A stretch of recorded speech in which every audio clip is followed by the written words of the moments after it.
આગળનો બીજો પ્રશ્ન છે કે ભારતની અંદર જે જમીન આવેલી છે, જમીનની બાબતે સોઇલ્સ ઓફ ઇન્ડિયા એની બાબતે કરેક્ટ એટલે કે સાચું વિધાન કહેવાનું છે.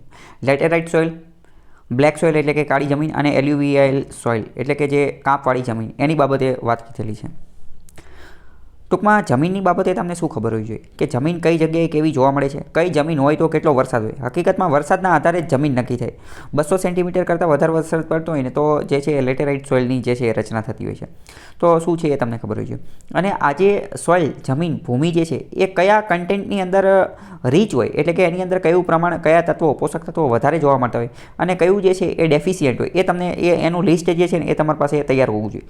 તો હું તમને બધા કહી દઉં કે કોની અંદર રીચ હોય અને કોની જે છે એ કમી હોય. પણ બીજી મેઇન વાત કરીએ ને તો આ પ્રશ્ન આની અંદર પૂછેલો છે, પરંતુ આ બેઠો પ્રશ્ન યુપીએસસી 2023ની જે 5 જૂની પરીક્ષા લેવાયેલી એની અંદર આ જ પ્રશ્ન હતો. અહીંયાથી બેઠો આ પ્રશ્ન પૂછેલો છે. તો મતલબ મેં તમને કીધું જૂના પ્રશ્ન તૈયાર કરવાનો ઘણો બધો જે છે એ ફાયદો છે, અહીંયા આપેલું જ છે. બરાબર.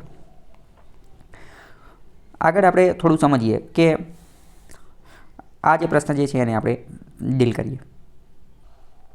પહેલું વિધાન કહે છે કે કાંપવાળી જમીન જે છે એમાં નાઇટ્રોજનનું કન્ટેન્ટ વધારે હોય છે, તો એ વિધાન ખોટું છે.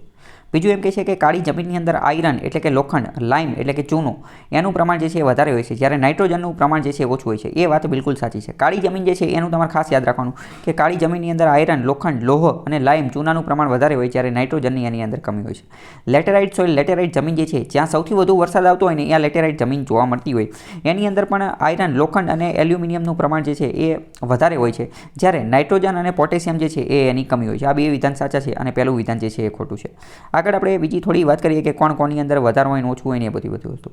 પહેલાં એલ્યુવિયલ સોઇલ એટલે કે કાંપવાળી જમીન જોઈએ. ભારતની અંદર સૌથી વધુ જમીન જો કોઈ હોય તો એ કાંપવાળી જમીન છે. ગુજરાતની અંદર એ સૌથી વધુ જો કોઈ જમીન હોય ને તો એ પણ કઈ છે કાંપવાળી જમીન છે. ભારત, ગુજરાતમાં બેયમાં સૌથી વધુ જમીન એટલે કે વિસ્તારની દ્રષ્ટિએ તો એ કાંપવાળી જમીન છે. આની અંદર આ તે સૌથી વધુ કાંપવાળી હોય એટલે આની અંદર તે જે પ્રોડક્ટિવિટી, એગ્રીકલ્ચર એક્ટિવિટી સૌથી વધુ આની અંદર જોવા મળતી હોય. આની અંદર ઓછું ડેફિશિયન્ટ કોની હોય તો કે નાઇટ્રોજનનું પ્રમાણ ઓછું હોય, જ્યારે પોટાશ, ફોસ્ફરિક એસિડ અને આલ્કલાઇન જે છે એ પૂરતા પ્રમાણની અંદર જે છે એની અંદર જોવા મળતું હોય. નદીઓના કાંપ દ્વારા જે છે એ આ બનેલી હોય. બ્લેક સોઇલની વાત કરીએ તો કાળી જમીન. બ્લેક સોઇલ જે છે એ જે છે એ મોટે ભાગે લાઇમ જે છે, લાઇમ, ચૂનો આપણે જેને કહીએ, ચૂનો અને જે લોખંડ, આયરન જે છે એ એની અંદર વધારે પ્રમાણમાં હોય. આયરન, મેગ્નેશિયમ, એલ્યુમિનિયમ, લાઇમ આ બધી વસ્તુ એની અંદર ખૂબ જ વધારે પ્રમાણમાં હોય. જ્યારે આની અંદર થોડી ઘણી માત્રામાં પોટાશ પણ જોવા મળે છે, પરંતુ શું નથી હોતું આની અંદર તો કે નાઇટ્રોજન, ફોસ્ફરસ અને ઓર્ગેનિક મેટર જે છે આની અંદર હોતા નથી. ઓર્ગેનિક મેટર એટલે કે જૈવિક તત્વો, સજીવ જે છે એ હોતા નથી. આનો કલર જે છે એ બ્લેકથી લઈ અને ગ્રેની આજુબાજુ રહેતો હોય છે. ટૂંકમાં તમારે શું યાદ રાખવાનું કે ડેફિશિયન્સી અને સરપ્લસ કોની અંદર શું હોય ને એ યાદ રાખવાનું. કોની અંદર શું વધારે હોય અને કોની અંદર શું ઓછું હોય. લેટેરાઇટ સોઇલની અંદર વાત કરીએ તો આ પથ્થર જેવી જમીન હોય છે અને આની અંદર શું હોય છે તો કે આયરન અને એલ્યુમિનિયમ જે છે એ એની અંદર વધારે પડતું હોય છે, કારણ કે આયરન અને એલ્યુમિનિયમ ભેગા થઈને તો આ પ્રકારની જમીન બનતી હોય છે. વધારે વરસાદ આવતો હોય ને અહીંયા આ જોવા મળતી હોય છે. એટલે તો જો ટ્રોપિકલ એરિયામાં જોવા મળતી હોય અને ટ્રોપિકલ એરિયામાં તો વધારે પડતો વરસાદ આવતો હોય. ટ્રોપિકલ એટલે કે ઉષ્ણકટિબંધ જે છે એને ટ્રોપિકલ એરિયા કહેવાય.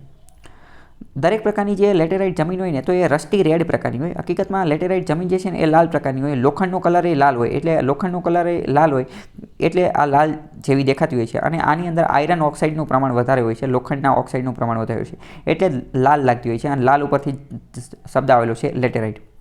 આની અંદર શું વધારે હોય તો કે આયરન એટલે કે લોખંડ વધારે રહેવાનું છે, એલ્યુમિનિયમ જે છે એ પણ વધારે રહેવાનું છે, જ્યારે નાઇટ્રોજન અને પોટેશિયમ જે છે એની અંદર ડેફિશિયન્સી હોય છે. તો ત્રણેય જમીનનું મેં શું વધારે હોય શું ઓછું હોય એનું લિસ્ટ જે છે એ મેં તમને કહી દીધું.